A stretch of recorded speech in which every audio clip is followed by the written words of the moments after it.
Bienvenidos al primer webinar del ciclo de webinars de la Facultad de Educación de Posgrado.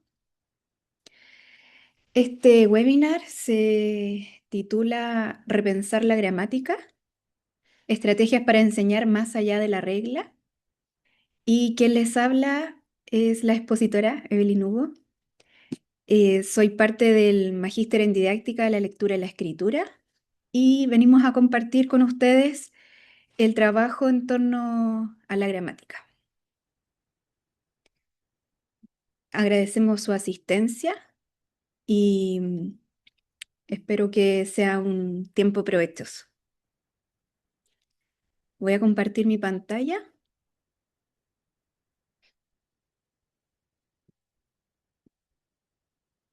para que podamos dar inicio. ¿Me pueden confirmar que se ve la pantalla, por favor?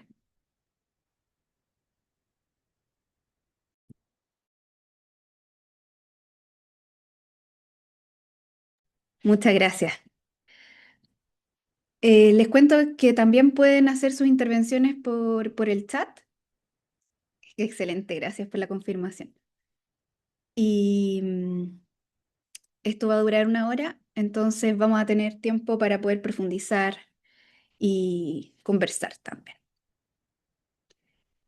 Este webinar se enmarca en el Fondo de Iniciación, del cual soy investigadora responsable. Se titula Donde la forma encuentra el sentido, implementación del enfoque integrado de la gramática en la enseñanza de la escritura, conocimiento docente, facilitadores, obstaculizadores y vínculos con el desempeño en sexto básico. Entonces vamos a revisar algunas ideas para ir más allá de la regla. Veamos qué significa esto.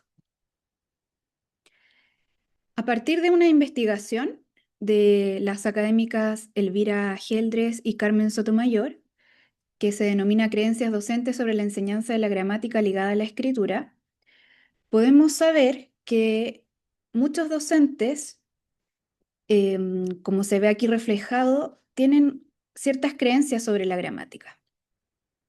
En esta investigación en particular, todos los docentes entrevistados vincularon la gramática con aspectos del sistema y convenciones de la lengua. Entonces, hacen una equivalencia entre lo que podríamos llamar la regla o el sistema con la gramática. Se mencionó esta categoría más de 26 menciones. También los profesores conectan la gramática fundamentalmente con los aspectos textuales de la escritura, vinculados con la coherencia, la cohesión y también el uso del léxico. También sobre la importancia de la gramática nos comentan que hay una creencia generalizada en que de que la gramática es relevante para la escritura y asocian esa importancia a escribir bien y al lenguaje formal.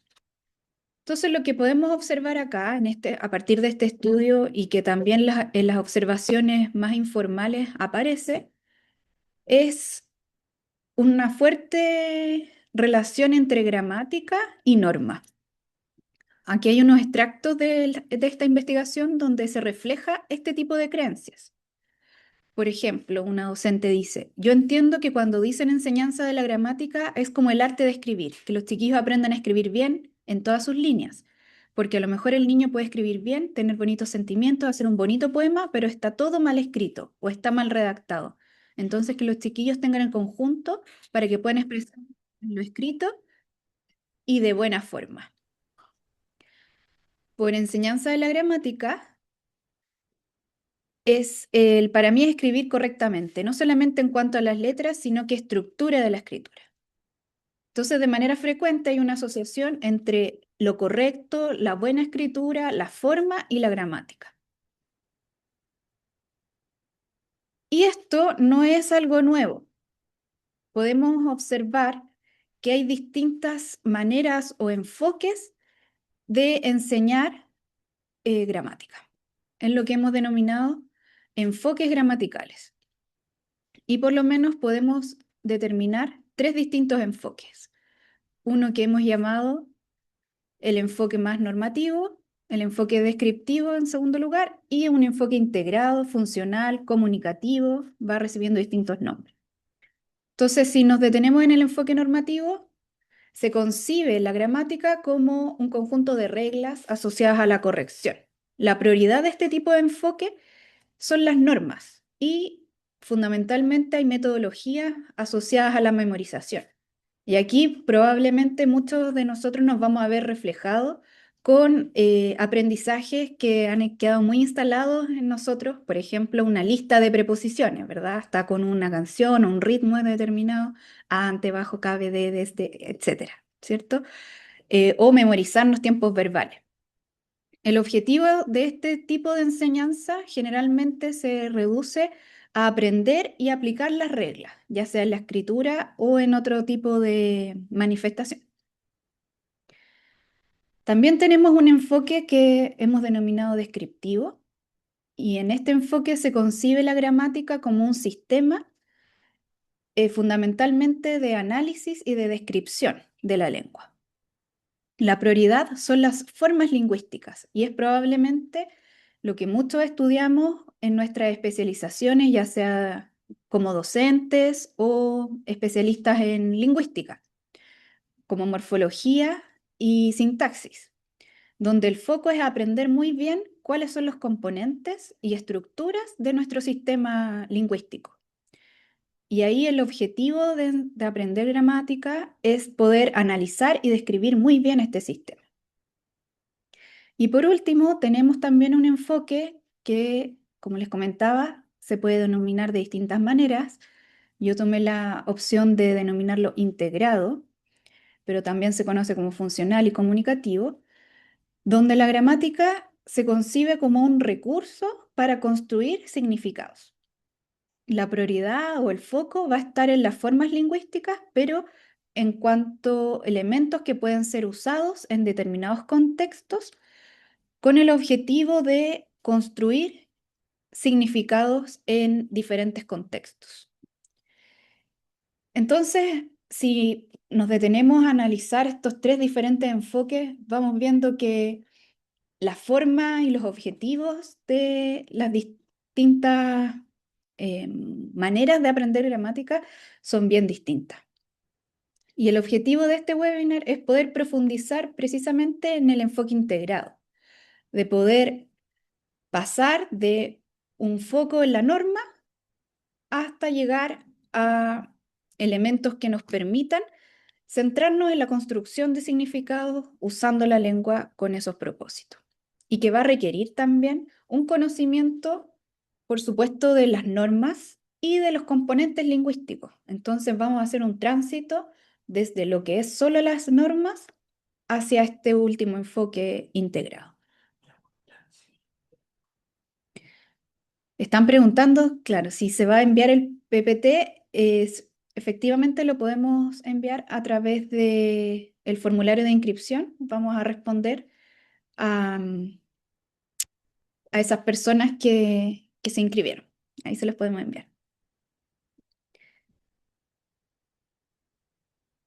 Entonces, sobre el enfoque integrado, podemos observar en la literatura, fundamentalmente anglosajona, diferentes principios didácticos o de enseñanza para este enfoque integrado. Nosotros con Alejandra Meneses, Daniela Acevedo y Natalia Ávila hemos, en esta obra, Gramática para Profesores, Consideraciones Metalingüísticas para el Aprendizaje, hemos resumido parte de estos principios de enseñanza.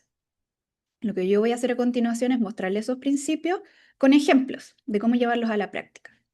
Y también debo dar crédito a Silvana Regada, porque muchos de los cursos que hemos trabajado con ella, hemos llegado a formular estas propuestas que les voy a compartir. Bien, entonces, las autoras que ustedes ven acá, Manhill, Jones, Watson y Line, plantean 7 principios que hemos resumido en 5. y para poder presentárselos, también debo antes hacer alusión a algunos supuestos o puntos de partida para que estos principios funcionen. Un primer supuesto es que los textos, que no solamente son escritos, también hablamos de textos orales, incluso multimodales, son también productos discursivos que se generan mediante un proceso de diseño creativo. Es decir, cada vez que emprendemos un proyecto de comunicación, hay decisiones. Y en este proceso, bueno, las y los escritores, y como comentaba antes, cualquier modalidad o modo, están las decisiones puestas en los recursos lingüísticos. Son opciones diferentes que seleccionamos para lograr determinados objetivos. Ese es un primer supuesto, que los textos no se generan de manera eh, automática, sino que requieren un proceso de decisiones. Un segundo supuesto, me había adelantado acá, es que las producciones no son únicamente verbales y escritas, pueden ser orales, pueden ser escritas, pueden ser incluso visuales, o combinar estos diferentes modos y transformarse en multimodales. Entonces, desde este enfoque comunicativo, desde donde se sitúa, por ejemplo, el currículum de lenguaje y comunicación en nuestro país, se fomenta generalmente cuanto podamos una conexión entre estos diferentes modos. Y desde la gramática podemos atender a las conexiones que hay entre los distintos modos. Y un tercer supuesto es que las y los estudiantes son usuarios competentes de la lengua. Se saben comunicar, pueden generar textos, porque han aprendido a través de procesos diversos de interacción y a través también del contacto que tienen con los textos de manera implícita, lo que implica su propia lengua. Entonces, el rol de las y los docentes es ayudarlos a hacer explícito todo ese conocimiento implícito mediante un elemento que es clave, que es la reflexión metalingüística. Es decir, hacerse conscientes de que cada vez que comprenden un texto o que lo producen, hay aquí decisiones y que son agentes en su propio proceso lingüístico. Y también algo muy importante es poder ampliar este repertorio de opciones. En la medida en que somos más conscientes de la diversidad de posibilidades que tenemos para construir los textos, mejor vamos a elegir cuál es más conveniente en determinada situación. Entonces, esto es muy coherente con la visión comunicativa. Entonces, a partir de estos tres supuestos, es que podemos comprender cuáles son los principios para poder trabajar la gramática más allá de la regla o desde este enfoque integrado. Los tres principios lo hemos reducido en un recurso mnemotécnico que es dedal.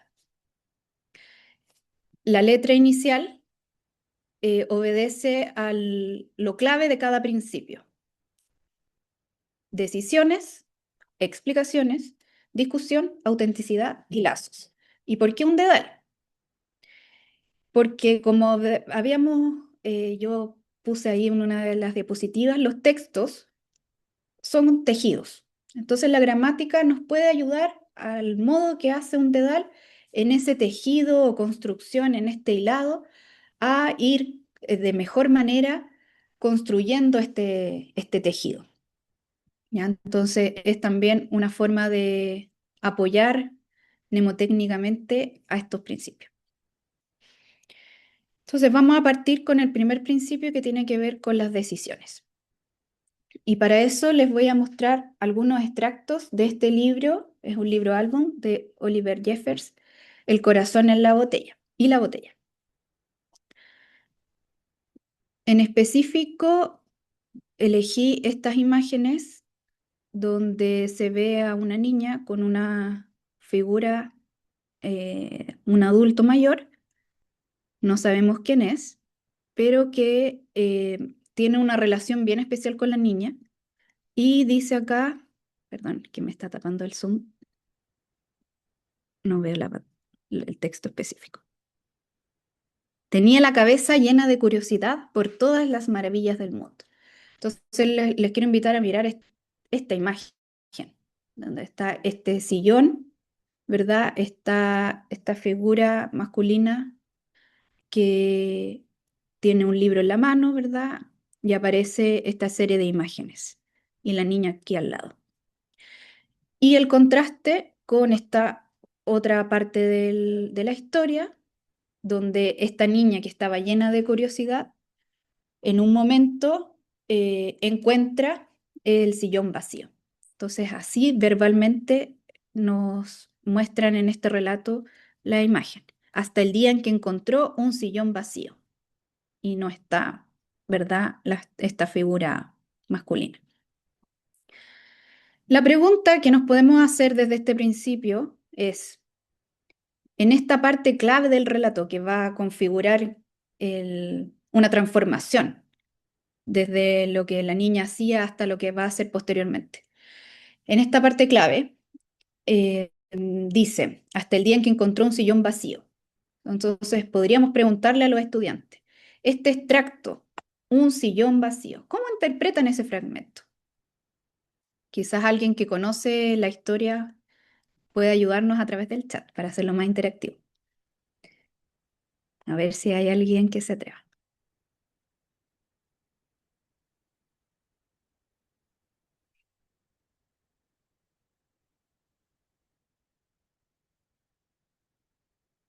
Hay 32 asistentes. Como alguien no se va a atrever.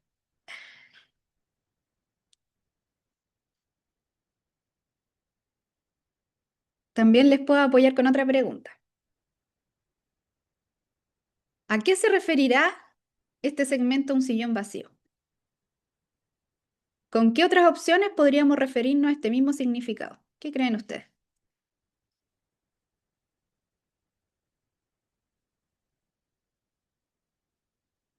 Les recuerdo que pueden usar el chat.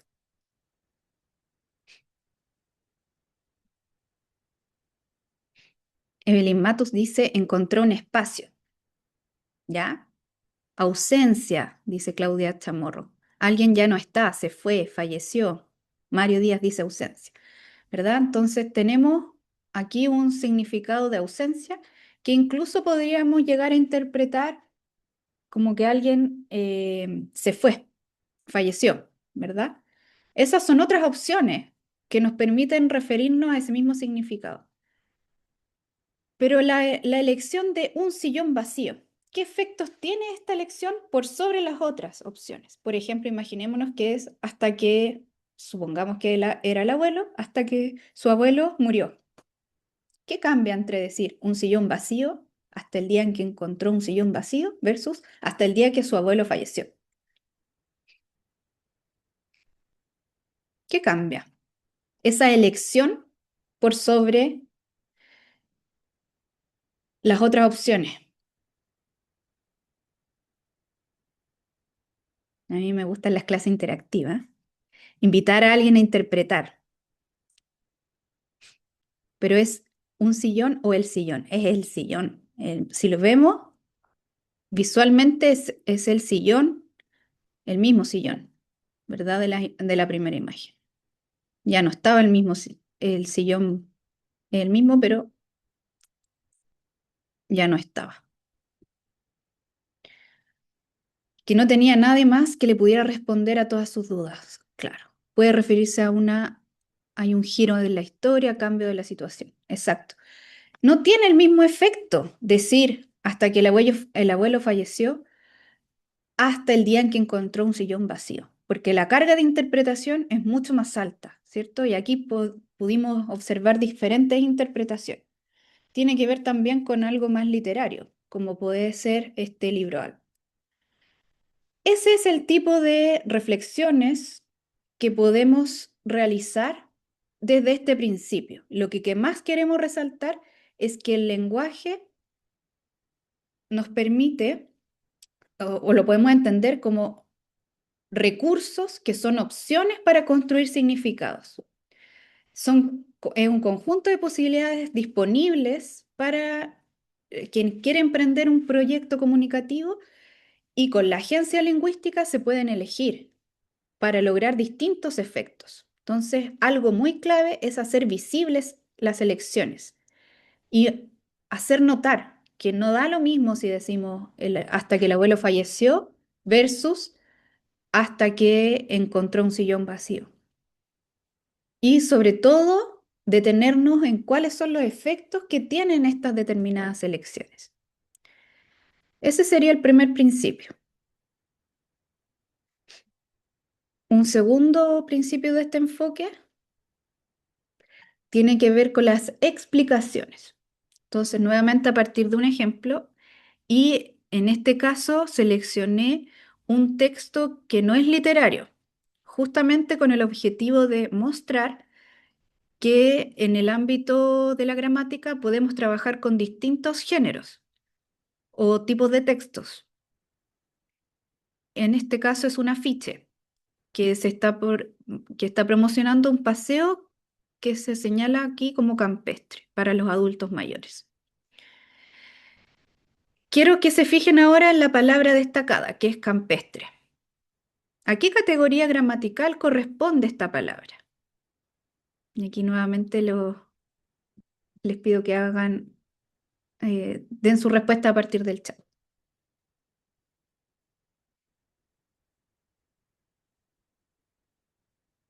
Campestre, adjetivo, dice. Muy bien, es un adjetivo. ¿Y qué tipo de adjetivo es? Está vinculada con campo, ¿cierto? De campo se forma campestre. Muchos están diciendo adjetivo calificativo. Otros dicen atributo. En términos actuales, campestre es un adjetivo relacional. ¿Y qué es eso? Y aquí construimos una explicación. Los adjetivos relacionales se refieren a un conjunto de propiedades. Por eso destaqué a la persona que vinculó campestre con campo, porque permite vincular o relacionar el paseo con todos aquellos elementos vinculados con el campo. Los adjetivos relacionales nos sirven para establecer categorías, que también podemos decir tipos de, en relación al sustantivo al que están modificando o entregando más información, que es lo que está ahí escrito, o en palabras sencillas, sobre el que nos entrega más información. Entonces, en el afiche, el adjetivo campestre vincula el sustantivo que está modificando, que es paseo, con todas aquellas propiedades del campo. Nos permite decir entonces, este paseo es de tipo campestre. Y por lo tanto, ¿qué podríamos encontrar en este paseo? Aquí también pueden contestar por el chat. ¿Cómo sería este paseo? Si ustedes le dicen un paseo campestre. ¿Qué se podrían encontrar estos adultos mayores que van a ir al paseo? Naturaleza, vegetación, todo lo relacionado al campo. Exacto. Entonces, este tipo de paseo podrían encontrar animales como vacas. Es de tipo campestre y por lo tanto cultivos, árboles. Vamos a poder vincular este paseo con todo aquello en relación al campo. Esta explicación que yo acabo de dar, que es a partir de un ejemplo, es lo que podríamos esperar como explicación desde este enfoque, que lo hemos resumido así: explicar el recurso gramatical, que en este caso era el adjetivo relacional, haciendo uso de ejemplos y de terminología andamiada.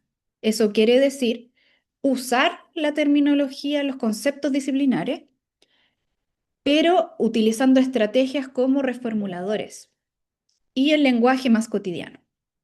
Entonces aquí pusimos la explicación Los adjetivos relacionales, que es el concepto disciplinar, se refieren a un conjunto de propiedades que nos ayudan a establecer categorías. Es decir, y aquí está el conector reformulador, tipos de, y ahí está el lenguaje más cotidiano. Entonces, podríamos decir que hay distintos tipos de paseo. Un paseo campestre, pero también podría ser un paseo marítimo, un paseo educativo, entre otras posibilidades. Y lo que nos generan son diferentes tipos de paseo. Entonces, lo que queremos decir con este principio es que no le vamos a hacer el quite a la terminología gramatical, pero tampoco es que la vamos a memorizar. El objetivo de conocer muy bien el sistema y las distintas posibilidades que tenemos.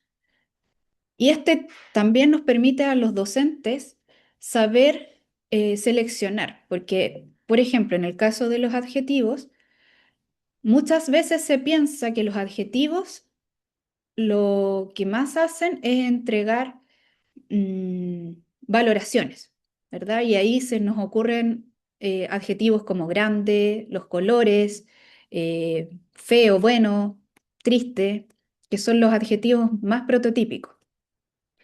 Pero también hay otro tipo de adjetivos como los relacionales, campestre, que están presentes en textos cuyo objetivo no es la valoración.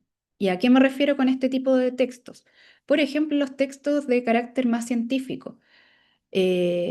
Cuando hablamos, por ejemplo, de placas tectónicas. Tectónicas es un adjetivo relacional. Y ahí no tiene el objetivo de establecer una valoración, sino una relación, un tipo de placa. ¿Ya? Entonces, en función de aquello que queramos que los estudiantes o las estudiantes aprendan, va a ser el género o el tipo de texto que vamos a seleccionar para poder aprender más sobre los recursos que queremos trabajar.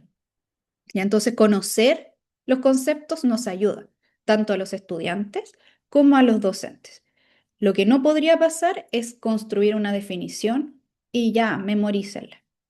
O también lo que suele suceder actualmente en el sistema escolar, que es dar definiciones que no están basadas en lo disciplinar y que inducen a error. Por ejemplo, decir que los sustantivos son eh, palabras que nombran personas, lugares y cosas. ¿Por qué dirán ustedes? Porque hay sustantivos que no son personas, ni lugares, ni cosas. Y cuando pues, generamos, por ejemplo, un análisis y hay un sustantivo como nacionalidad, no se reconoce como sustantivo. Entonces, a veces la simplificación también es problemática. Entonces, lo que queremos decir es que vamos a usar los conceptos disciplinares, pero a través del andamiaje docente. Bien. Otro principio, que ya sería el tercero, tiene que ver con las discusiones. Entonces, el mismo libro álbum que les mostré al principio tiene este extracto. Entonces se sintió insegura y pensó que debía poner su corazón a salvo, al menos por un tiempo. Así que lo metió en una botella y se lo colgó al cuello. Con esto las cosas parecieron mejorar, al principio. Y podríamos generar una discusión en torno a este fragmento a partir de esta pregunta. ¿Los verbos en este relato son relevantes? ¿Para qué se usan? ¿Quién identifica algún verbo en este extracto?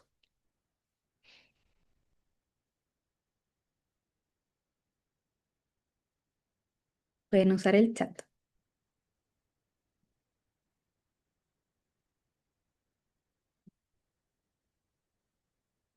Reitero, la pregunta es, ¿los verbos en este extracto son relevantes? Y para dar su respuesta, identifiquemos algunos verbos. Alguien dice pensó, por ejemplo aquí, pensó, meter, mm, metió acá y colgar. ¿Para qué se usan?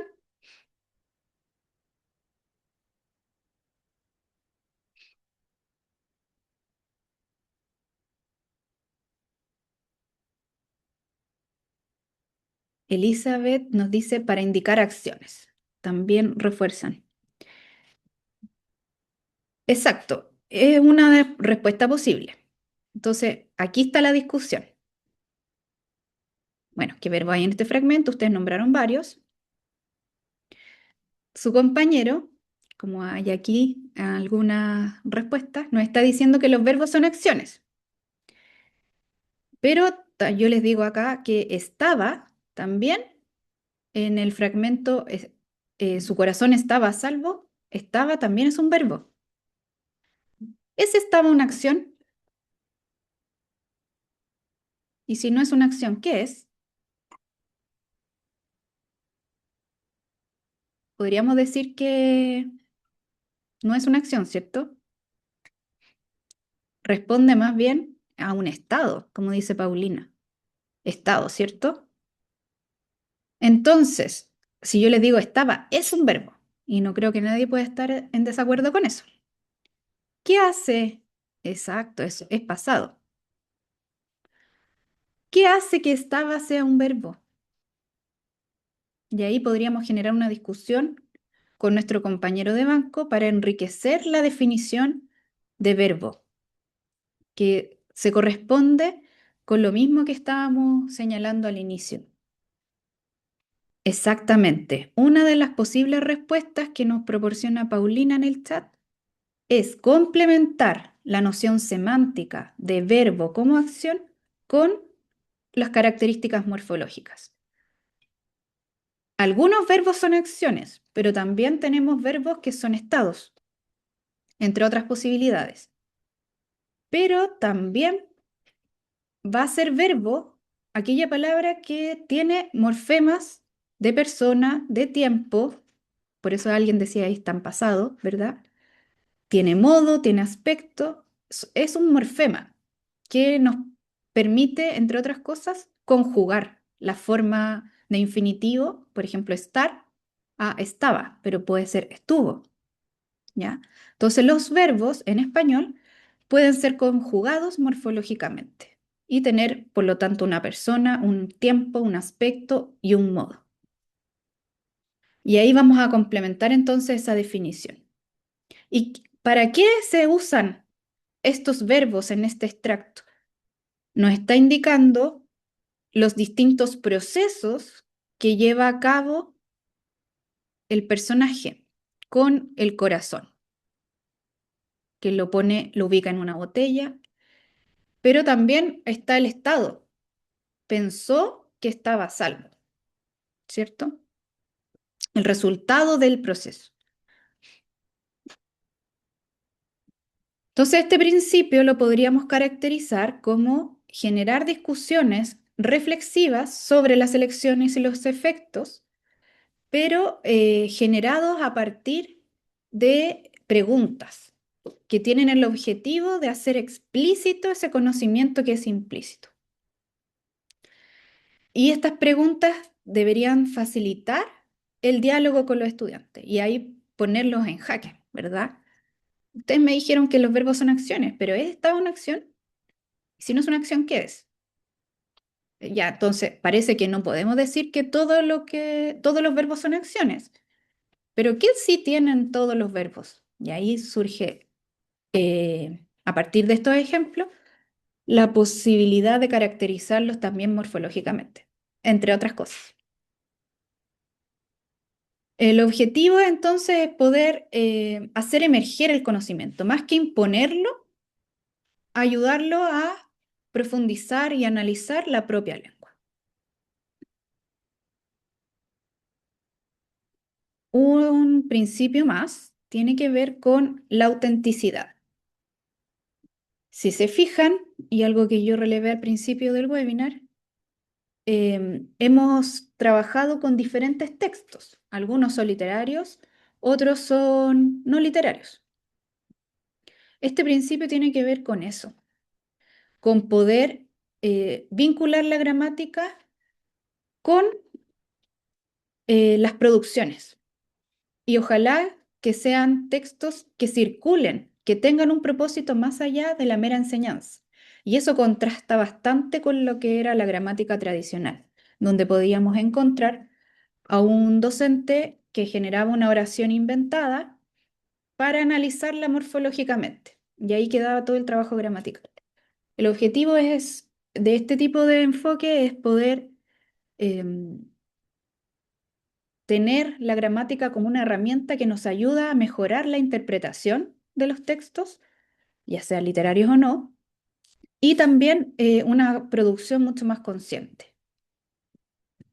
Y efectivamente usarla para poder generar este tipo de interpretación. Por ejemplo, acá había propuesto analizar el pretérito perfecto encontró y el efecto que genera en la narración este extracto, hasta el día en que encontró un sillón vacío, porque es distinto decir hasta el día que encontraba. Entonces, otro pretérito que genera un efecto distinto. Los textos auténticos nos permiten poner el lenguaje, la lengua en diferentes contextos.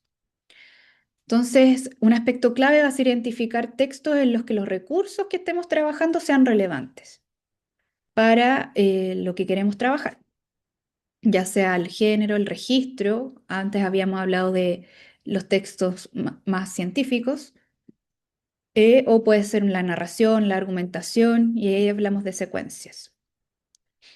Aquí aprovecho también de mostrarles esta página Gramática Docente liderada por Silvana Regada, donde ustedes pueden encontrar una compilación de textos auténticos ya resaltados cuáles son los recursos gramaticales más relevantes y también hacer la búsqueda inversa. Por ejemplo, quiero trabajar adjetivos, ¿con qué textos puedo de mejor manera trabajar los adjetivos?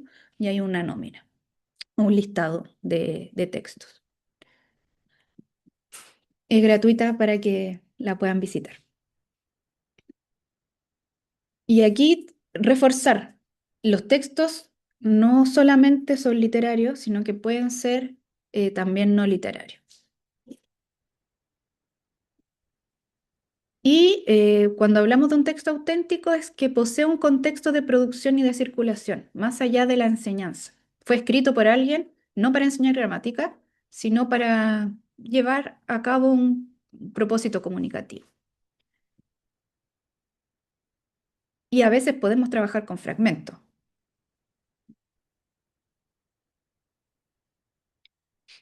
Y por último, tendríamos el principio que hemos denominado lazos,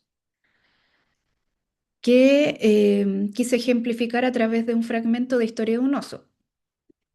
Entonces, miraríamos con atención este fragmento y algunas palabras que marqué.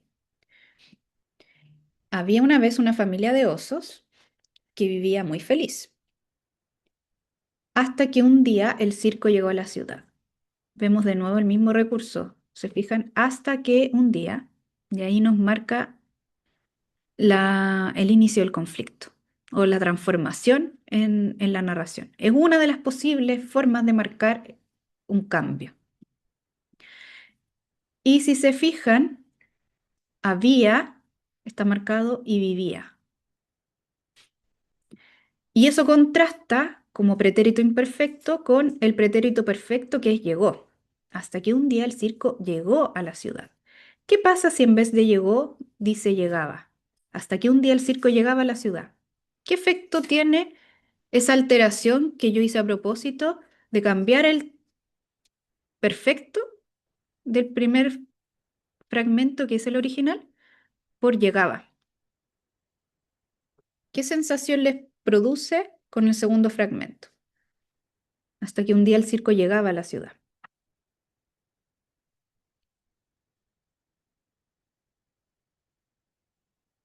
Llegó significa que fue solo una vez.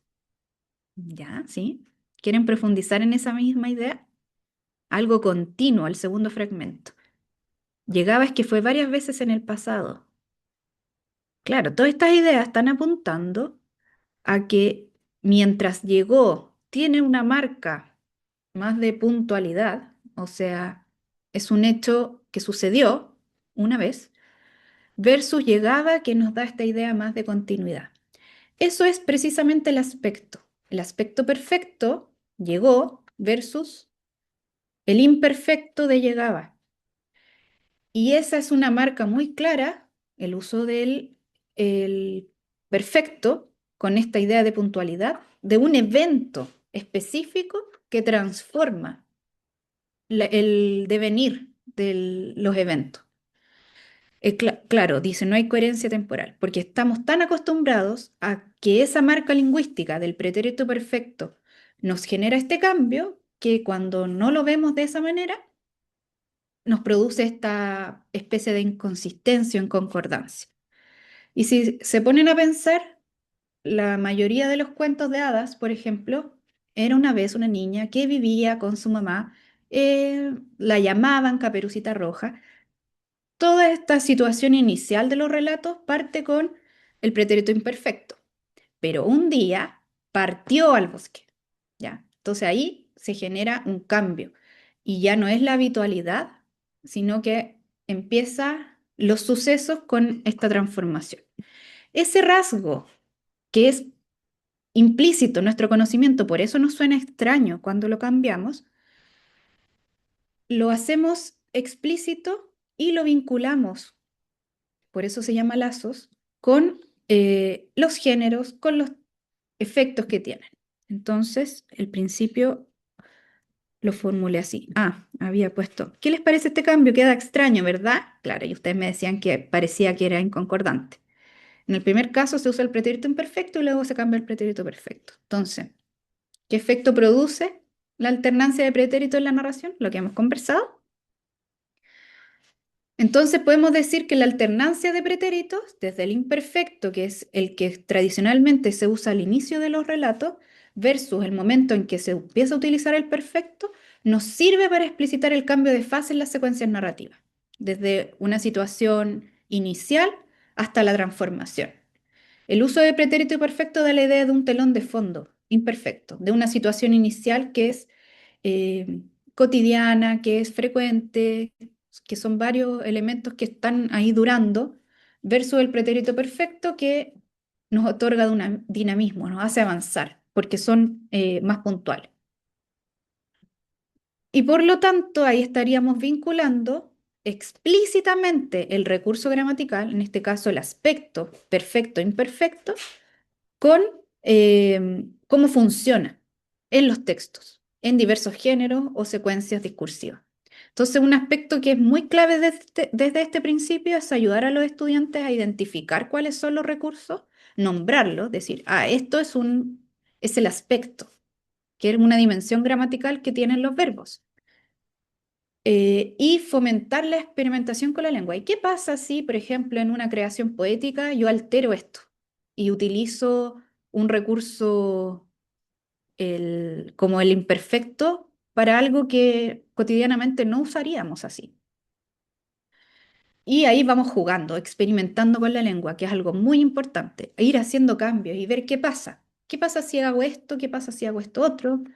Suprimir el recurso, eliminarlo, cambiarlo, moverlo de lugar, que es algo que no hemos conversado, pero la sintaxis tiene que ver con la forma en que ordenamos las palabras, puede ser en una oración o en otra unidad, y llegar a hacer una sistematización que les permita luego operar autónomamente con el conocimiento que hemos construido con ellos,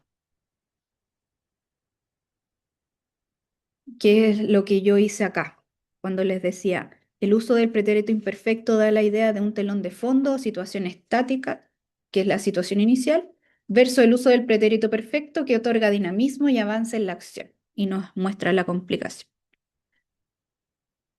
Esos son entonces los principios que nos permitirían eh, acercarnos a un enfoque de gramática integrado, o en otras palabras, hacer avanzar la gramática desde la mera norma y memorización hasta Una gramática que se concibe como diferentes posibilidades para construir discursos o interpretarlos, dando agencia y relevando el conocimiento implícito que todos tenemos para apoyar de mejor manera las decisiones que tomamos.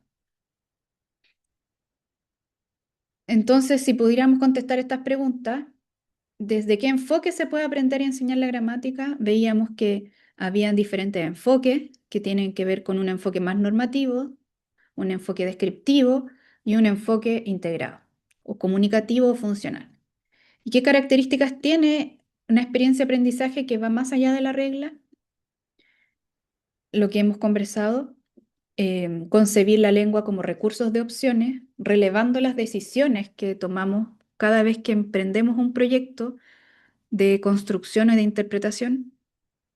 Debería ser una explicación, y ahí nos ayuda la palabra de Dahl, andamiada, usando los conceptos, pero a partir de ejemplos y de un lenguaje más cotidiano, poder explicitar esos conocimientos.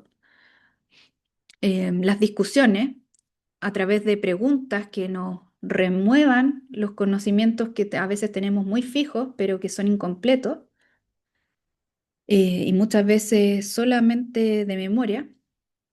La A, que tiene que ver con el uso de textos auténticos, y los lazos, ¿verdad? Vincular los recursos gramaticales con los efectos que generan en los distintos textos.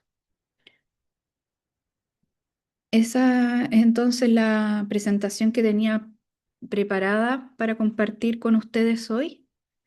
Y si alguien tuviera preguntas o comentarios, los invito a formularlas. Desconozco si tienen la posibilidad de abrir su micrófono, pero pueden probarlo y me avisan si es que alguien quisiera intervenir de esa manera.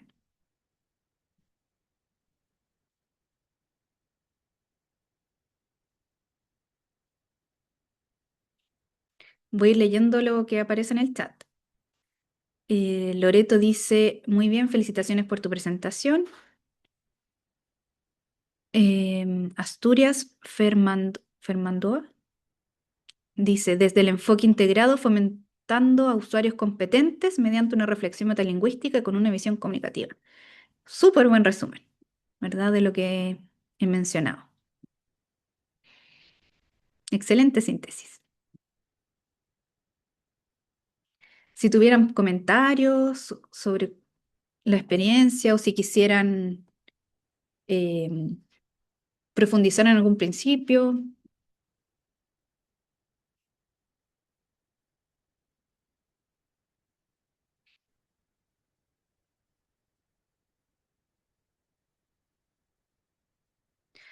Alejandra Cosio pregunta, ¿algún material o libros para profundizar en este enfoque? Una recomendación, sobre todo para quienes son profesores, es la gramática docente que les mostré acá, gramaticadocente.com.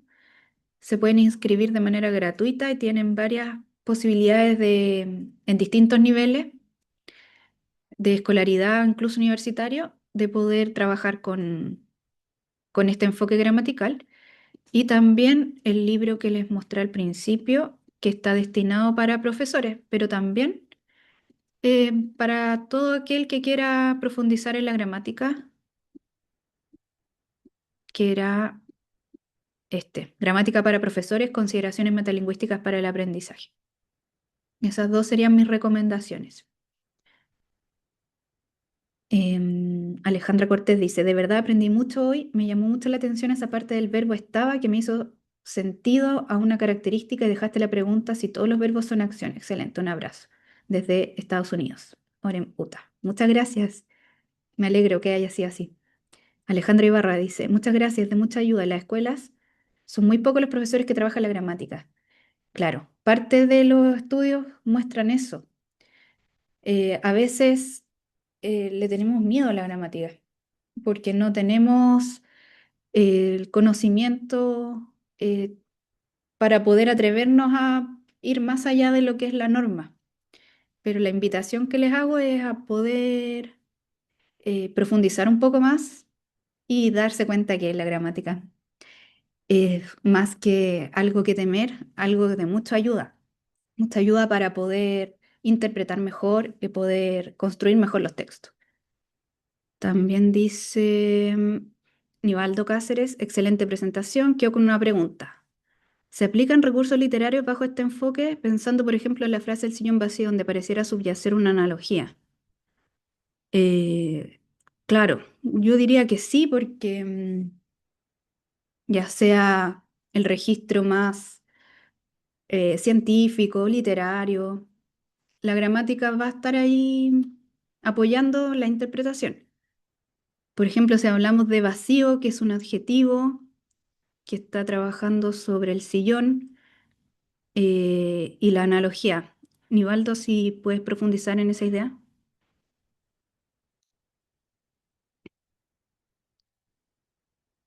Analogía de la ausencia, me imagino. Ah, igual, podría ser una analogía a la muerte, claro. Si leemos el libro entero, yo creo que efectivamente es una analogía del abuelo muerto, o metáfora, dice Evelyn Matus. A ver, si decimos un sillón vacío, el vacío está representando esa ausencia, por lo tanto ya dejó de estar. Em, Analogía. No, no estoy tan segura si analogía o metáfora, igual se parecen tanto que sí, dice Nivaldo apoya que una analogía, pero también podría ser metáfora. Sí, lo importante es que estamos diciendo que, o dando a entender que la persona falleció, pero sin decir eso. Entonces dejamos mucho más abierta con esa opción a distintas interpretaciones. Podría ser que no efectivamente hubiese fallecido, sino que a lo mejor fue a una casa de reposo y que ya no tuvo más contacto. ¿Ya? Entonces queda abierta esa interpretación. Y también preguntaron algún libro para profundizar en un curso de gramática 1. Yo creo que este libro sirve bastante para profundizar también a nivel universitario. Y como dice Loreto ahí en el chat, para seguir profundizando en estos temas, los dejamos muy invitados a nuestro programa de magíster en didáctica de la lectura y la escritura. Y también yo tenía algo para compartir al respecto del magíster. Hay un curso de gramática. Ujú. Ay, aquí está. Bueno, es el magíster en didáctica de la lectura y la escritura. Y como ustedes pueden ver aquí en la malla, dura 4 semestres y tiene un curso de procesos gramaticales y discursivos de la escritura, donde todo esto va a ser trabajado. También tenemos cursos de lectura, de literatura infantil y juvenil, un seminario que tiene que ver con identificar y poder profundizar en los problemas actuales de la didáctica de la lengua y de la literatura, curso de multimodalidad y semiótica, metodología y la investigación. Este es un magíster profesional y por lo tanto hacemos mucho vínculo entre los contextos profesionales, que pueden ser docentes, pueden ser periodistas, traductores, intérpretes, fonoaudiólogos, entre otras profesiones que generen trabajos de investigación vinculados con esos contextos profesionales en los que se desenvuelven. Ahí pueden encontrar más información sobre el programa y las postulaciones están abiertas. Entonces los invitamos a revisar esa propuesta si quedaron motivados. Y bueno, como les comenté, no, antes voy a responder otra pregunta que surge en el chat, que queda un par de minutos. Mauricio Castro dice, hola Evelyn, una pregunta para la reflexión. ¿Cómo consideras que debiese abordarse el tránsito desde una enseñanza normativa descriptiva hacia un enfoque integrado, especialmente en docentes cuyas prácticas están fuertemente arraigadas en perspectivas reguladoras que encuentran dificultades para dar ese paso? Súper buena pregunta, súper interesante. En la universidad, en la experiencia personal mía, yo me he encontrado con este problema porque generalmente las personas tenemos muy instalado lo que aprendimos en el ámbito escolar. Y abrirse a las posibilidades de que no haya una sola respuesta es complejo. Entonces yo creo que ese es el primer paso. Así como en la literatura muchas veces no hay una sola interpretación posible, a veces en gramática es lo mismo. No es que sea esa, por ejemplo, categoría específica que postulamos que sea una palabra determinada. Muchas veces tiene que ver con la justificación que damos y ese quiebre de encontrar siempre una respuesta segura a poder argumentar cuál es la respuesta más posible, el principal trabajo que debemos hacer y así como en otras disciplinas pasa lo mismo. Muchas veces en el sistema escolar hay una sola respuesta que es la que se da y hay que tratar de abrir las posibilidades a diferentes, o sea, abrir a que más que una respuesta única, hay diferentes posibilidades y una se va a ajustar mejor que otra. Y eso es algo que es lo primero que deberíamos trabajar. Y otra cosa que nos ha servido mucho es mostrar ejemplos. Y de lo que generalmente suma la gramática para lograr mejor interpretación. También mucho pasa por experiencias lúdicas. Ahí en la gramateca ustedes encuentran un montón de materiales que tienen esa base. Y así vamos perdiéndole el miedo a lo que parece una disciplina árida o muy estructurada, a darse cuenta que en realidad tiene que ver con algo que manejamos y que a veces no sabemos nombrar. Esa sería mi recomendación. Y ahora sí, ya que quedan 2 minutos, junto con agradecerles a todos por la participación y haberse dado el tiempo para abordar esta temática que a mi juicio es muy importante. Los dejo invitados a las otras instancias de webinar que tiene nuestro ciclo. A continuación, ahora a las 7:30, viene otro webinar que se titula Trabajo en equipo en la educación física escolar, desafíos pedagógicos para el aprendizaje colaborativo, que tiene que ver con el magíster en educación física y motricidad. Y el expositor va a ser Jorge Valdivia.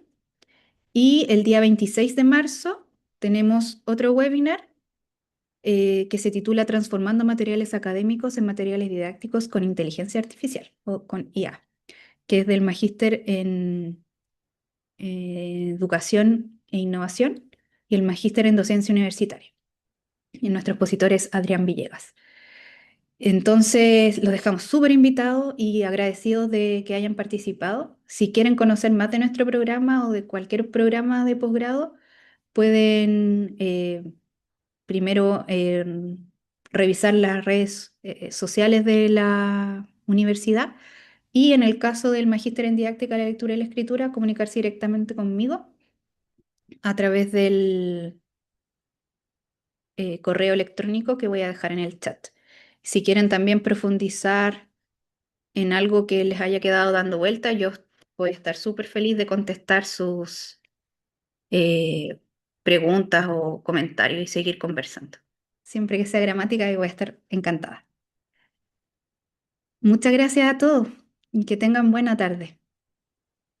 Excelente programa, mira, dicen una de las estudiantes de nuestro programa, Patricia Rivas. Muchas gracias a todos. Muchas gracias. Muchas gracias a todos. Váyanse al otro webinar.